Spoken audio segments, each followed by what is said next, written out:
The art of programming is not just about writing code, but it's about the way we think and the way we approach problems, as well as the way we shape the world that we live in. Programming is a language of creation, a tool for bringing ideas to life, and a way of expressing ourselves through the medium of technology. But as we delve deeper into the world of programming, we begin to realize that it's not just about the syntax and the algorithms. It's about the way we see the world and the way we understand ourselves. Programming challenges us to think outside the box, to find solutions to problems we never thought possible, and to push the boundaries of what we know to be true. In this video, we'll explore some of the fundamental concepts of programming, from basic syntax and data structures to advanced algorithms and programming paradigms.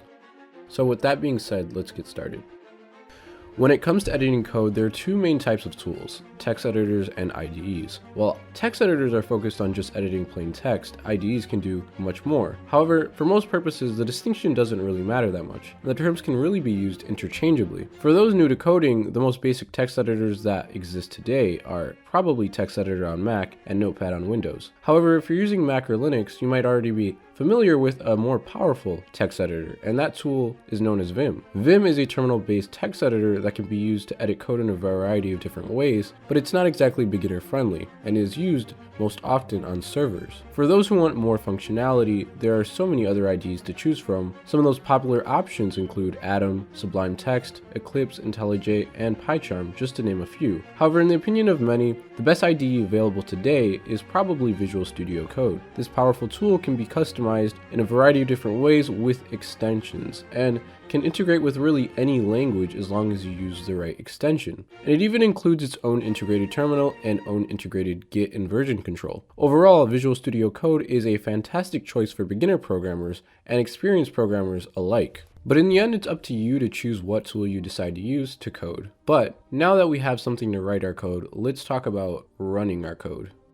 Computers only understand binary, a language composed of ones and zeros. However, binary code is not human readable, and that's why developers use high-level programming languages. When we write code, it needs to be compiled into machine code, which is the language that computers understand. To compile code, we need to install a language compiler, which translates our code into machine code. Most compilers are packaged as SDKs or runtimes, but not all languages are packaged as SDKs. And not all SDKs are actually used for specific languages. Some languages are standalone compilers as well, or built into browsers like JavaScript. There are various different compilers and SDKs available for different languages, such as the GCC, GNU Compiler Collection, the Java SDK, Python Interpreter, Node.js Runtime, PHP, the .NET SDK, and many others. Without understanding all of the deeper logic behind these tools, really all you need to know is that you need to install a language so that you can run your code. And that's pretty much just about it. So now that we have something to write our code and something to run our code, let's talk about the different methods in which we'll run our code.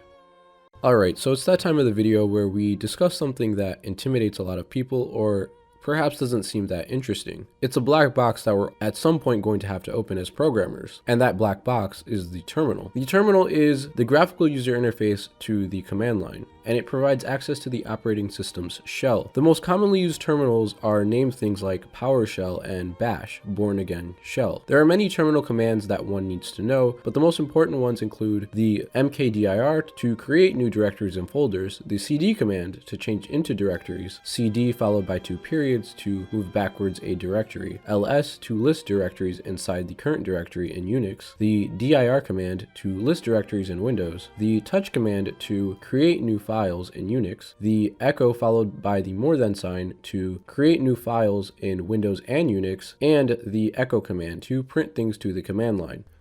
Other important commands depend on the project and involve interacting with different command line interfaces, running programs, scaffolding projects, and performing other development-related tasks. For instance, package managers like npm for Node.js and pip for Python can be used to install software from repositories through the command line. Different languages have their own respective package managers, such as Composer for PHP, Maven for Java, Ruby Gems for Ruby, pip for Python, npm for Node.js, NuGet for .NET, and Cargo for Rust, just to name a few. To run programs in different languages, there are different command line keywords that you should be aware of. For example, to run Python files, it's very simple. It is just the keyword Python followed by the file that you want to run. For Node.js, it is the keyword node followed by the file that you want to run. For Java files, it requires two steps. First, Java C to compile the code to bytecode, and then Java followed by the bytecode file to run the executable. It's important to know that the terminal is mostly used for specific use cases, and it should not be underestimated. And it will take a while to understand how and when to use it for every single scenario. And while that might all seem complicated, I promise that it gets easier over time. Anyways, now that we have a way of interacting with the terminal to run programs, let's talk about something else that's used in the terminal.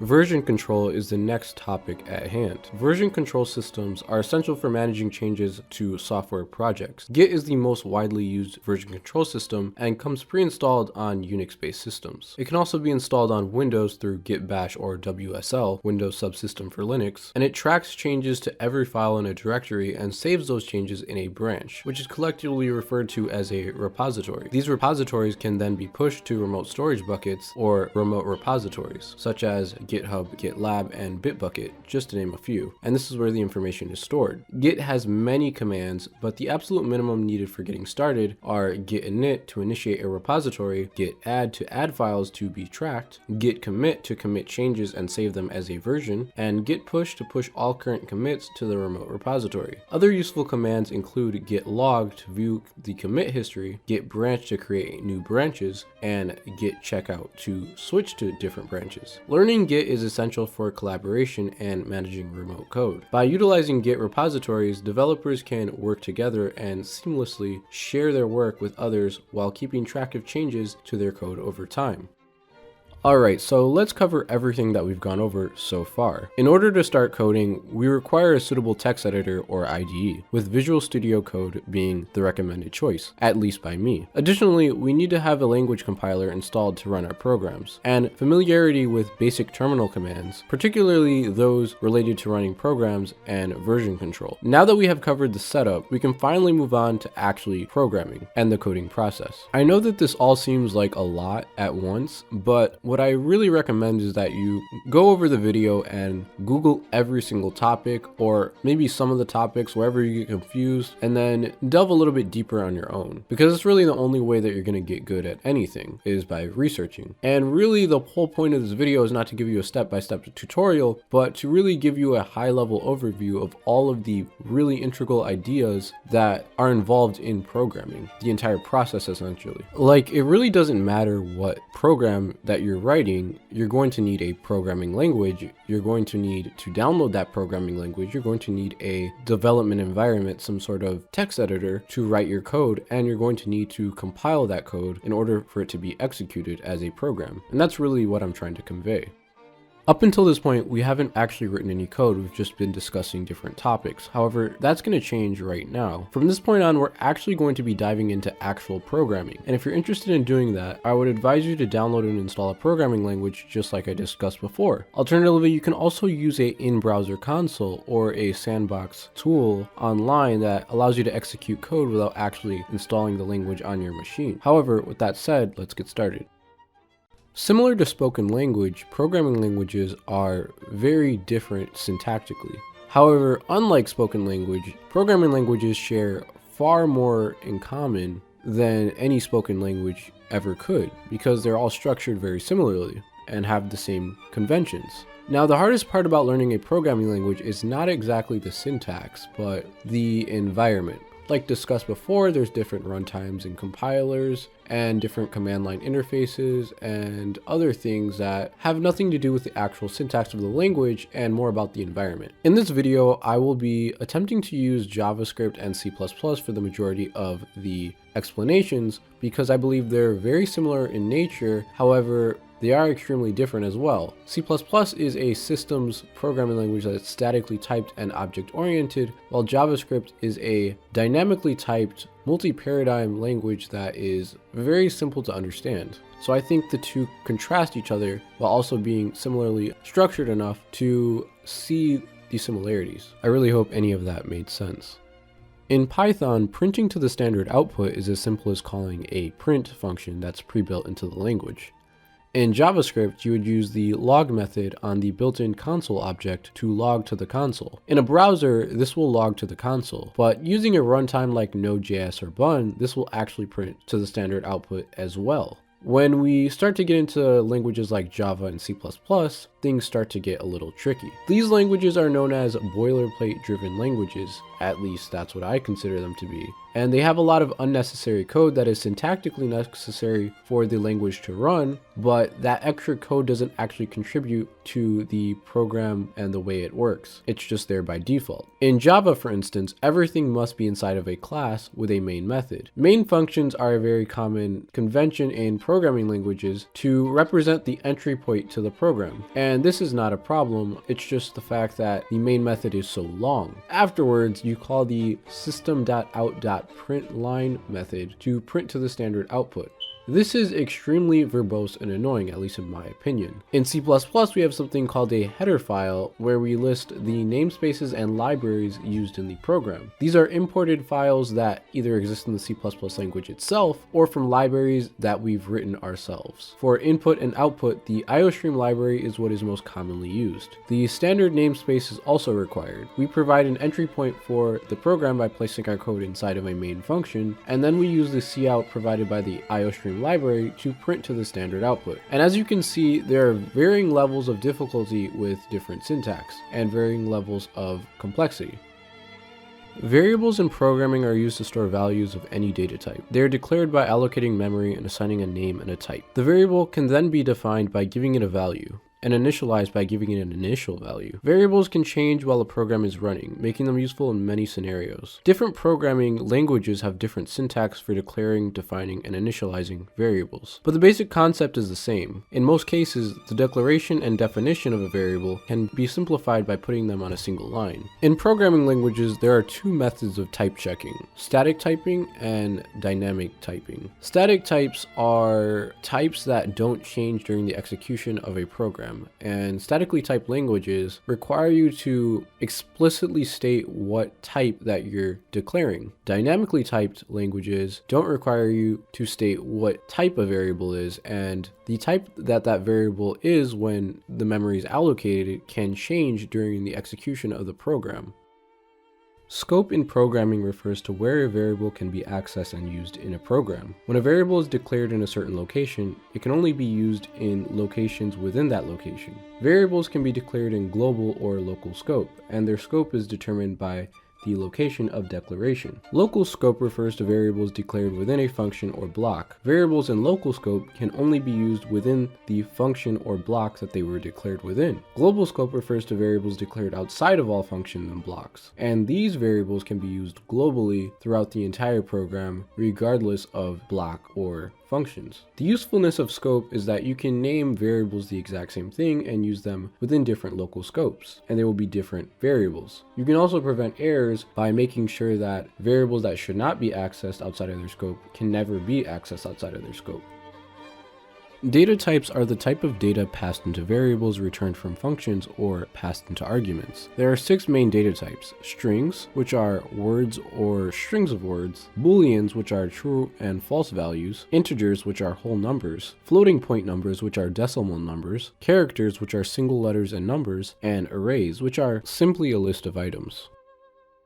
Data structures are a way to store and organize data in a structured manner. They can hold more than one value and allow for more ways to manipulate and modify data. There are also different types of data structures, each with their own benefits for different scenarios. Some popular data structures include arrays, stacks, heaps, trees, linked lists, queues, hash tables, hash maps, and graphs. Each of these have their own unique properties and use cases. For the purpose of this video, I'm only going to be discussing 2 data structures in depth, and those are going to be arrays and maps, because I think they're the most useful and the most universally used in the most amount of scenarios. An array or list is an ordered collection of elements, where each element is identified by an index number. Arrays can hold elements of any data type, such as numbers, strings, or even other arrays. They allow efficient access to individual elements by their index, making it easy to perform operations like searching, sorting, and filtering. On the other hand, a map, or associative array, is an unordered collection of key-value pairs, where each key is unique and identifies a specific value. Maps can hold values of any data type such as numbers, strings, objects, or even other maps. They allow efficient access to values by their key, making it easy to perform operations like adding, removing, and updating values. Both arrays and maps are versatile data structures that are used extensively in programming, and choosing the right one depends on the scenario and the specific needs of the program.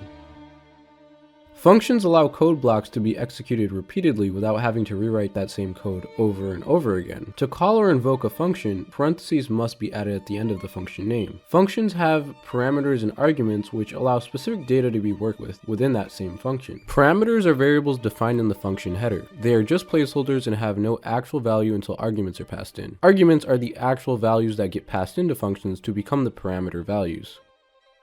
Programming constructs refer to the different ways in which we can direct and control our program's behavior. There are three main programming constructs: sequence, selection or conditionals, and iteration or loops. Sequence involves carrying out instructions in a specific order, one after the other. Selection or conditionals determine the direction the program takes based on certain conditions or criteria. Iteration or loops involve executing instructions repeatedly until a certain condition is met. With that being said, let's actually go over each of these individually. The first construct that we're going to talk about is sequence. Sequence is the most basic programming construct that exists, and it is where instructions are carried out in order, one after the other. It is the default construct in pretty much every single program. By taking into account the fact that instructions are carried out in order, we can avoid bugs, like calling functions that don't exist yet, or trying to refer to variables that haven't been defined yet. Therefore, the basic idea that we can take away from this programming construct is the fact that things need to be done in a specific order, like reading down a list top from bottom. Programming, you need to understand that things have to be done in a specific order. It's like reading down from a list, top to bottom, and that's really it. Selection is a programming construct that enables a program to take one or more paths based on a conditional statement. The conditions used in these statements must be Boolean values or expressions that evaluate to Boolean values. The basic format of a conditional statement includes an if statement, followed by a code block to be executed if the condition is true, and an optional else block to be executed if the condition is false. The else if statement can be used to chain many conditions. Loops are a programming construct that allow a program to repeat a task until a certain condition is met. There are two major types of loops: while loops and for loops. While loops execute the task as long as the condition is true, while for loops execute the task a finite number of times based on a condition and a variable that gets updated with each iteration.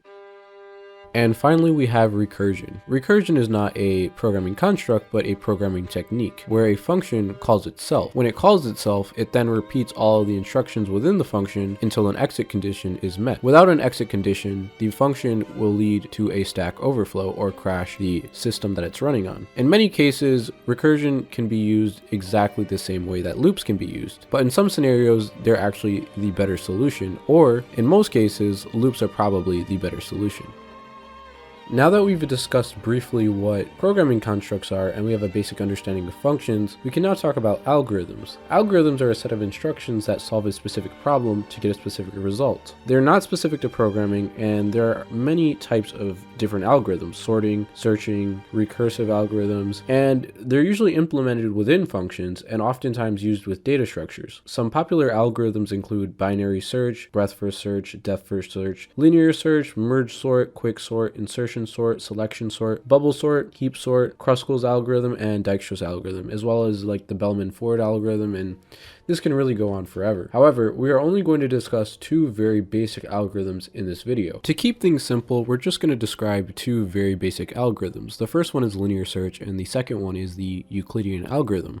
And I believe these are the two simplest algorithms that we could describe. Linear search is done quite literally just by looping over a list and comparing each element to the target that you're trying to find, and that is it. It is really the most simple and basic algorithm that could ever exist, and it shows you what an algorithm is. It's simply just a set of instructions and a pattern, so to say. The next algorithm that we're going to be tackling is the Euclidean algorithm, which is still a very simple algorithm, but a lot more advanced than the linear search algorithm, since linear search is pretty much the most basic an algorithm could ever get. The Euclidean algorithm works by taking two numbers and trying to determine the greatest greatest common denominator, and it does this by taking the larger number and dividing it by the smaller number, and then finding a remainder. Once it has the remainder, if the remainder is not 0, it then repeats the process by taking the remainder and dividing it by the smaller number, the previous smaller number. And then once it gets a remainder, it then does this same process over and over again until the remainder is 0. Once the remainder is 0, the number that was smaller in the last iteration is now considered the greatest common denominator. This is really confusing, but I hope it makes any sense. But this is really that all an algorithm really is. It's just a pattern and a set of instructions to get a specific result.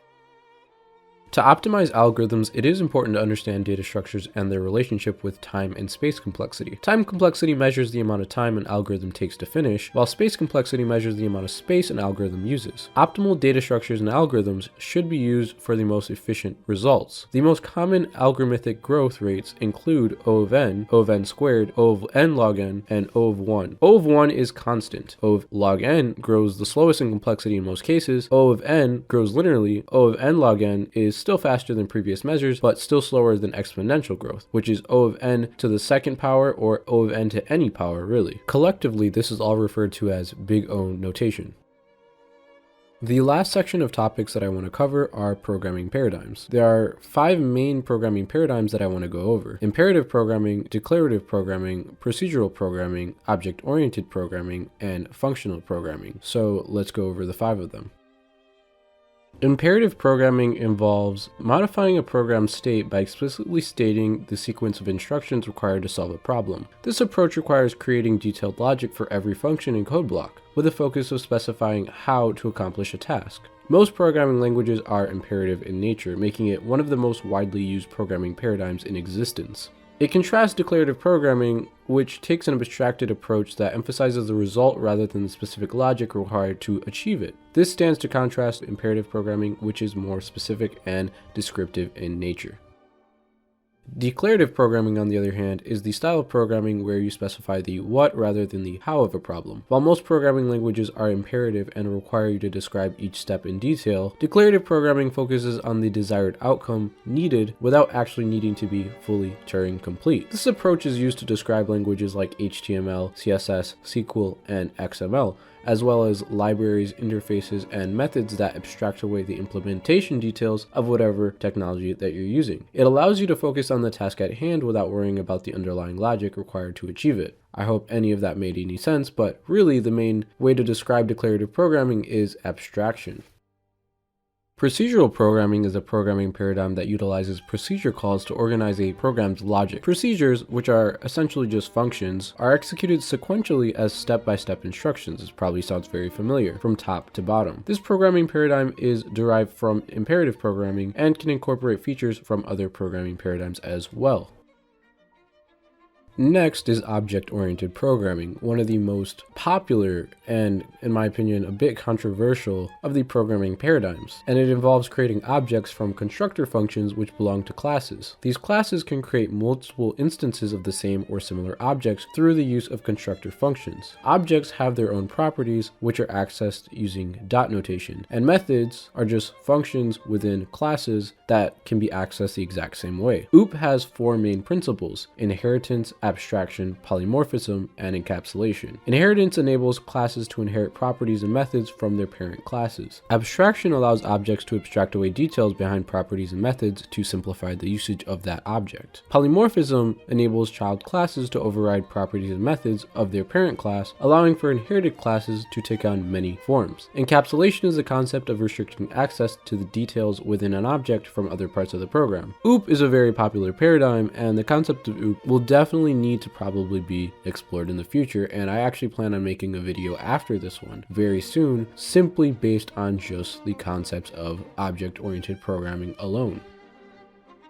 Lastly, we have functional programming. Functional programming is a programming paradigm that emphasizes the use of pure functions and immutability. Pure functions are those that don't have side effects and produce the same output for the same input regardless of how many times they're invoked. Immutability, which prevents values or objects from changing after initialization, is also used. This combination results in cleaner and more easily testable code, at least by those who use the paradigm and, believe that.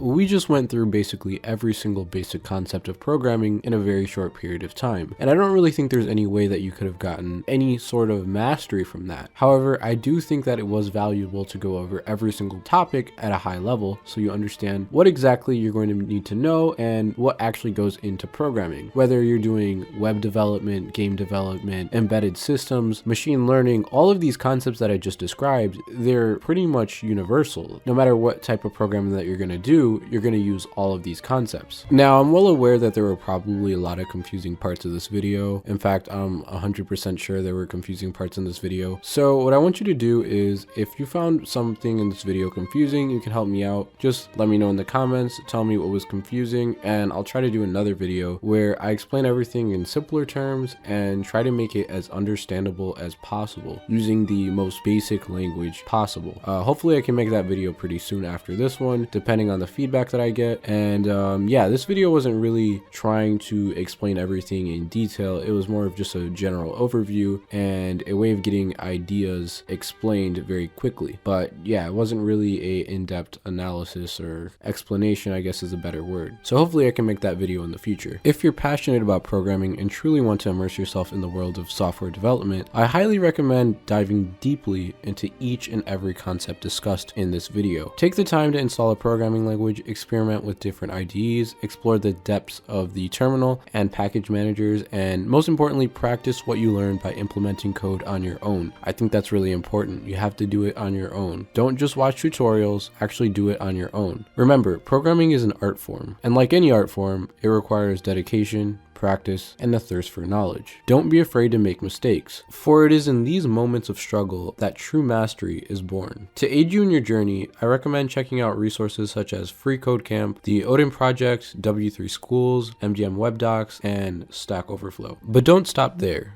Dive into the documentation of programming languages, software, frameworks, and any library that you're using. Embrace the wealth of knowledge at your fingertips and let it guide you on your path to greatness. Above all, I wish you the very best in all your future endeavors, both in programming and in life. May you find joy, fulfillment, and endless possibilities in the vast and ever-evolving world of technology.